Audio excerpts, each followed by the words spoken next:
Good morning. This is Bill from Europa, Naples, and I'm here today with this terrific C4 Corvette. This is the second one we've had recently, and I'm thrilled because I absolutely love C4s for a variety of reasons.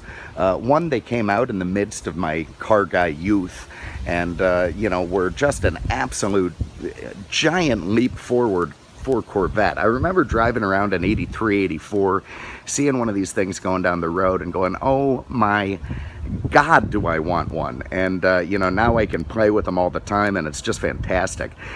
This is a 92, which was another important year for this car because it was the birth of the modern LT1 engine, which was another great leap forward in terms of V8 development for Chevy.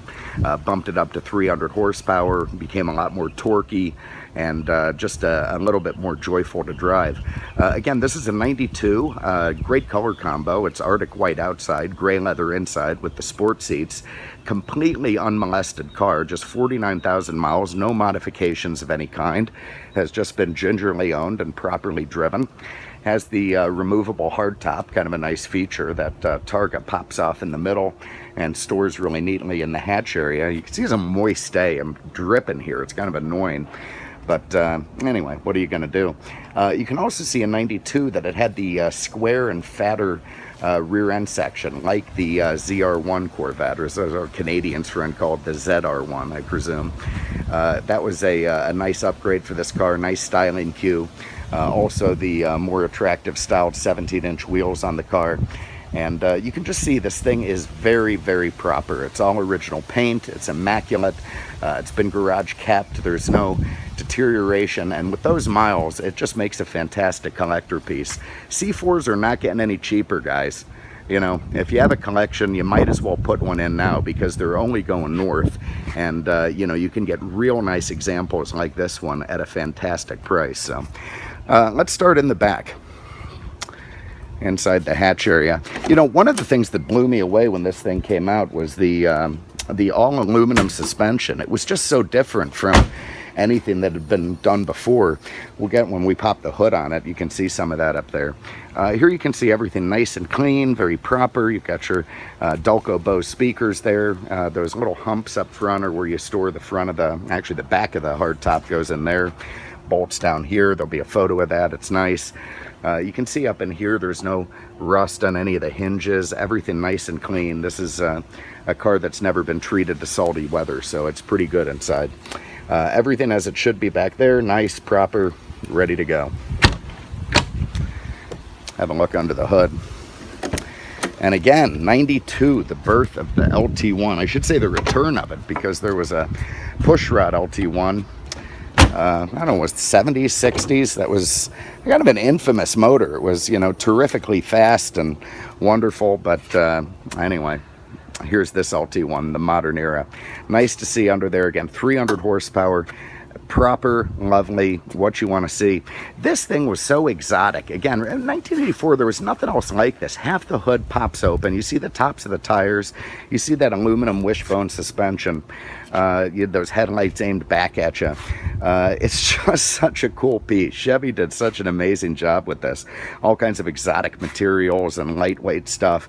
When this car was born in 84, high horsepower wasn't a thing. That had gone the way of the dinosaur. So what they had to do was make the car handle, make it perform, make it lightweight, and they did all that. So when the high horsepower stuff came back, like this LT1, the car was ready to be a real rocket ship. Pretty neat stuff. So anyway, you can see everything's as it should be under there. Very nice, proper, runs great. Terrific engine in this car. Everything's hard to do one-handed. All right, so let's hop in. Now, because of the construction of this car, it has these sort of high sill panels here. It has the top bolts in, which is structural, but to really make that chassis rigid, they put in some strong supports down the side of that thing, and it does work, but you do have to hop over that when you get in. You can see the door panel nice and tight. I like the way they've got the black trim on this side, not matching on the other side. Kind of a cool C4 feature, at least from this vintage. Everything nice, proper, no issues there at all, no loosening. You can see the panel's nice and tight. I'm pulling on it, it's not coming off. Carpet looks good. Just terrific condition from this car. The sport seats, you can see all the adjustments there, nice stuff. Great shape, you can see haven't been beat up. Lovely. They've got a Corvette thing stitched into them. Love the just like lazy boys, but they are really supportive. Let's fall into the car and crank it up. Okay, we're inside. Let's fire it up. Remember these chip keys? Nice stuff. There you see that big V8 fires right to life. The digital dash does a nice self-test. You can see that LT1 runs nice and smooth. Give it a little rev there. It's all quiet, proper exhaust in this car. Never been molested, so if you want to louden it up, that won't be a problem. Over here, you've got your in-dash climate control. You've got your Delco-Bose CD and cassette. Over here again, you see just 49,000 miles on the clock. You've got a full gauge package. Gone is that crazy, impossible to maintain F16 stuff from the earlier cars.